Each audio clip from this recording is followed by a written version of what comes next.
Hello, everyone. Welcome back to How to Beat Your Mom at Chess.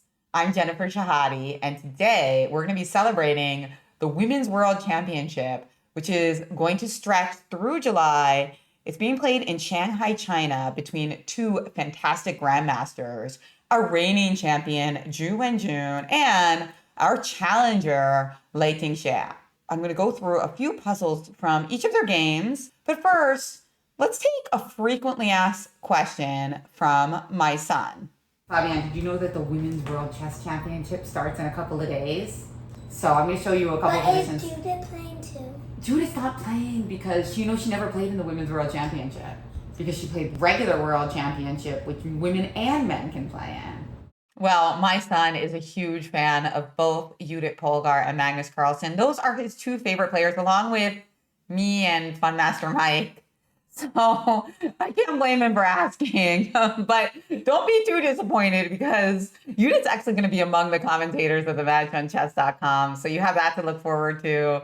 And the players themselves, so competitive, so fierce, but also very friendly. Let's take a look at a little video preview that the great chess photographer David Yada took from the venue.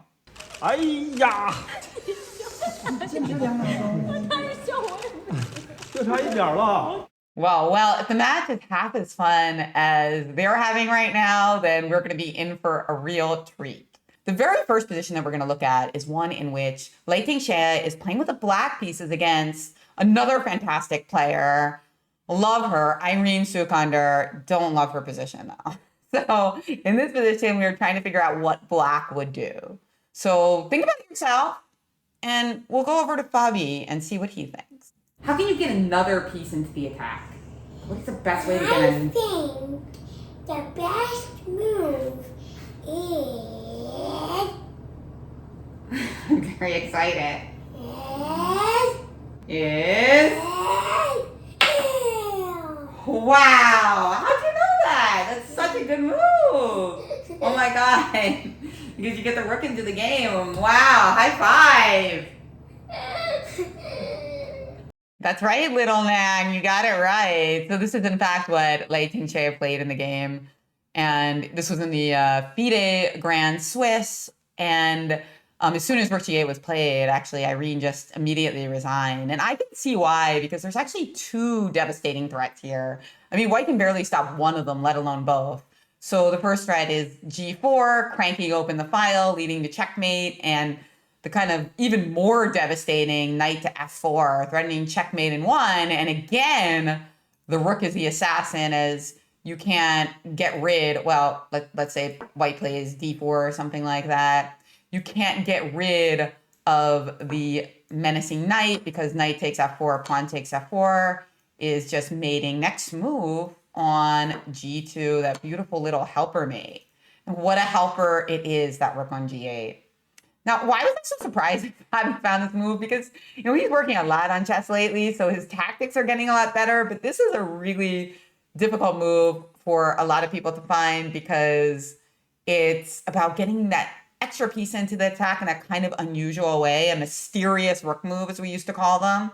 When it's a queen move, we call it a creeping move. When it's a rook move, we call it a mysterious rook move.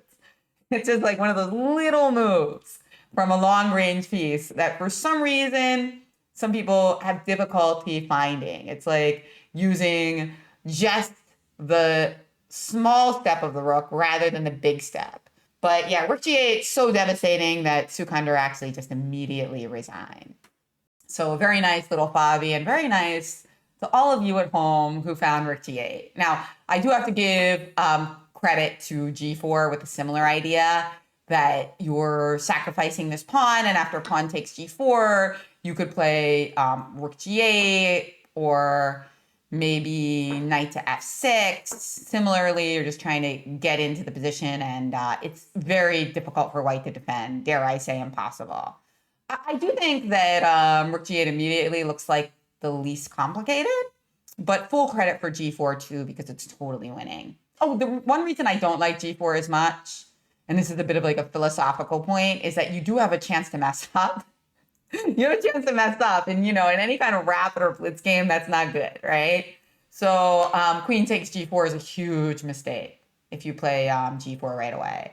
Huge mistake, because now if knight g3, well, not only is white stopping the check, but she's also bringing her queen into the defense, threatening that queen trade. We have no way to take advantage of this beautiful pin, or this pin, because, well, knight g3, just queen takes queen, and white's winning.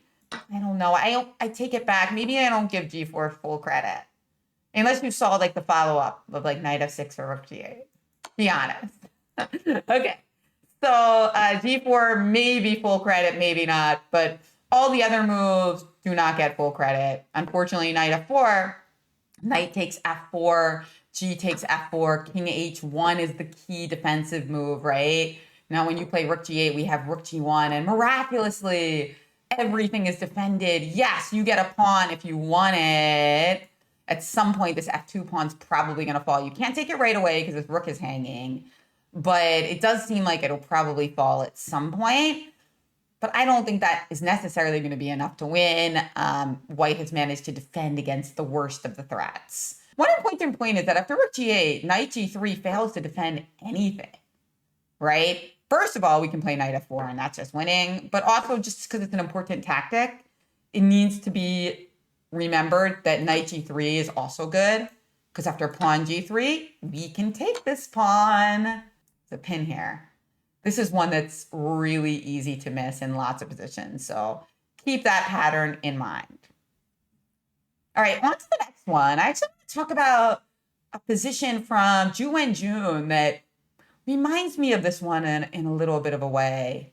That could be a little hint. This is Ju Wenjun with the black pieces against Humpy Koneru playing white.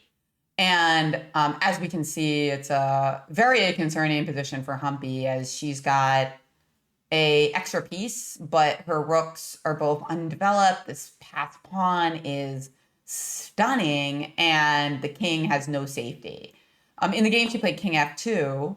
Now, the nice thing about this move is that queen takes h1 here does indeed turn the tables, because it allows bishop g2, picking up the queen, right? There's no escape squares, nowhere to go. And knight g4 doesn't really do anything. We just take it, and your queen is still trapped. So that wouldn't be good. So what did Ju Wenjun do here? What would you do here? Well, if you came up with the idea rook on a to c8, any rook to c8 would honestly be quite strong. Give yourself a pat on the back. It reminds me a little bit of rook g8 in that we have a very powerful position as black, but we need just that extra little element to topple white's position. And this is what did it. And remember that this is a very important chess concept. Invite everyone to the party, get all your pieces into action, don't leave anyone out. And sometimes that can make the difference to those tactics that you're getting better at, just being something you do in your puzzle apps, to being something you get to execute in your own games. It's about getting all those pieces into the game. It's something I'm really working on with my son, as he loves those puzzle apps and finds so much there, but doesn't always translate that to developing and getting everything into the action. So I really relate to that struggle, that when you're at the board, sometimes you're not feeling that harmony that you see in puzzles books. It's about little moves like this that give it to you, okay? So after rook c8, let's see how this changes the entire tactical setup of the game. Well, g4 was played, and now queen takes h1 leads to a little bit of a different result. Why don't you pause the video and see if you can find the calculation that Ju Wenjun made here to finish the game. Well, if you thought it was rook c2, excellent. But did you see the follow-up after queen takes c2? That kamikaze idea. So if you take back right away, I take your queen on h1. Instead, even better was queen takes g2, exclam. So in this case, Ju Wenjun gets a little bit of something for the trapped queen. And after pawn takes c2, the position technically even in pieces and rooks, but black's got a devastating pass pawn here. So devastating, in fact, because if you try to stop it with rook c1, there's a really nice move. I mean, you can play the prosaic rook c8, sure. And that's going to be winning because you're playing knight d3 next. But if you want to get fancy, do you see a fancier way to do it? We like to get fancy, right? Knight d3, there it is. Very nice to anyone who found that as the fancy alternative. Because, you know, sometimes rook c8 wouldn't work for some reason. You know, what if there's like a bishop or something that stops you from playing rook c8? You sometimes need to find the only move in these situations. And now after rook takes c2, there it is, the fork on the last rank. What a happy night it is. Next position, we're going to look at another one from Ju Wenjun. Here she's playing against one of my favorite players, Sarasadat. Sarasadat formerly played for Iran, now is playing for Spain. So in this position, it is white to move, of course, because this queen is in take. So white played queen h5. And how can you see what Ju Wenjun did here? Forcing resignation, in fact. Note that the word combination means different tactical themes combined with each other. That's because usually those are the ones that are going to be easier for your opponents to miss, right? As we get better in chess, a lot of times people will miss pure fork, pure pin, pure skewer, pure back rank. But if you combine all of those into one combination, that's what people tend to miss, right? So this is the reason that we talk about combinations interchangeably with tactics. All right, well, if you said knight f3, congratulations. You're playing some tactics like the women's world champion, Ju Wenjun, the reigning champion. Will she be champion next month? Well, we're going to find out. But okay, the problem here is that after queen takes f3, there is rook takes d2, and queen e1 check. And black will be up in exchange, a rook for a knight, and black has no compensation whatsoever. But anyway, queen does that nice little fork. So you see, what are the two tactics that combines? Well, it combines double attack with clearance. I would also say maybe it combines back rank, you could say. But definitely clearance and double attack. Possibly back rank weakness. I mean, usually you think of back rank as like mating attacks, but actually the back rank is also just a weakness that you can sometimes use to pick up pieces, right? So this reminds us of that as well. Now, it's interesting because I love chess tactics and puzzles. I think you're going to find that out about me if you didn't know it already. I wrote one chess tactics book like 10 years ago called Play Like a Girl. And I'm coming out with a new one called Play Like a Champion. And I was actually considering putting this position in it, but I decided not to. I'm considering changing my mind again and adding it in as it goes to press. But I'll tell you why, and I hope this gives you some insight into the difference between solving puzzles on your own and solving them in books. So the thing is that in this position, there's another good move besides knight f3. There's also this really nice move, and full credit to anybody who guessed this instead. Knight e2 check is also really strong. The reason is that, well, if you play king h2 here, you're going to get yourself into trouble because there's a queen c7 check, which again is going to be forking. For instance, we could play rook takes d2, and if rook takes d2, there's queen c7 check. And now what do? If you play g3, we can't take right away, but if we move our knight here and you play here, we are going to be in some trouble because queen e5 attacks this queen and attacks this knight. And if you take twice, the knight has to move, and knight f3 check wins this. So, I mean, just in general, it seems like white's pieces are a little loosey-goosey in this line. And then knight e2 check also works. Like, for instance, if you play king h1, now we go to something very similar to the line that Ju Wenjun played, right? Knight f4, right? And now if you play queen f3, again, we have rook d2, queen e1 check. Same thing. So in problems, like composed problems or studies, they call this a cook. A cook means there's multiple solutions, and a cook is bad in problems. You don't want them, right? But in puzzles, it comes up all the time. Why is that? Because if your position is really well set up and you've worked hard to get this beautiful position, a lot of times it just means that the inherent qualities of the position will lead to multiple paths to victory. But you won't find a lot of those puzzles in books because people don't want to put a puzzle like that in a book because it's a bit confusing. You want that clarity of one answer. But in real life, oftentimes there are two answers, sometimes even three, sometimes many, many answers. So I think you want to keep that in mind because when you look at puzzles, there's sometimes these artificial elements to it. First of all, you don't have somebody tapping on your shoulder like Jen, there's a good move. But also a lot of times there isn't this like false singularity where there's only one good move and everything else is terrible. So full credit for knight f3. I guess full credit for knight e2, although it's way more complicated, especially in that king h2 line, I think. That's something that I'm thinking about philosophically with my puzzle books. The nice thing about doing YouTube videos is that I can explain to you right away that you get full credit for either answer, right? But in a book, people really do expect that one answer. So what do you think? And who do you think is going to win the Women's World Champion after I've shown you these snippets? Well, let's look at one more position. Lei Tingjie is black in this position. She's playing for the win. And her opponent is Kaiyu Ning. She is going to be playing for the draw. So white's move and draw. We just made this fork here. So you've got to figure out where to put your king. You've got two choices. So you've got at least a 50% chance of getting it right. Pretty nice.